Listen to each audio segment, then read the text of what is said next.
আমি তাকে মাথায় রাখি। শিষ্য যখন সাধন করতে করতে গুরুতে পরিণত হয়ে যায়, তখন গুরু শিষ্যের কোন ভেদ থাকে?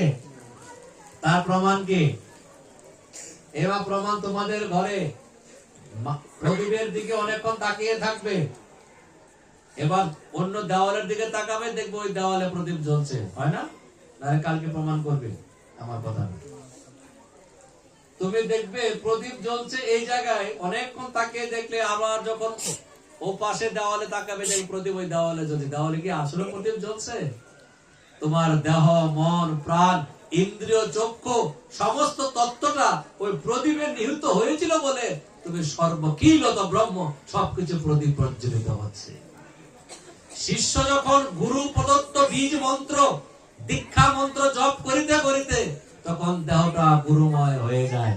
বাংলার মরমীয় মাতৃ সাধক রামপ্রসাদ কীর্তন করলেন, মনরে তুমি কৃষি কাজ জানো না, এমন মানব জমিন রইল পতিত হয়ে আবাদ করলে ফলতো শোনা।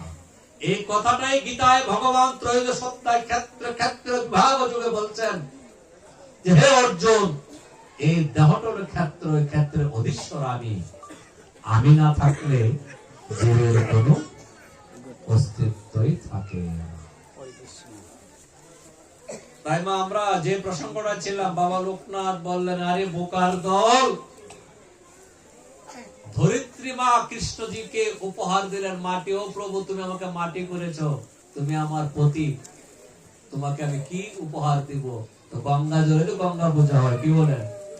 গঙ্গা পূজা যখন হয় তখন জল তো গঙ্গাই হয়, কই না আমরা গঙ্গা জলে গঙ্গা পূজা।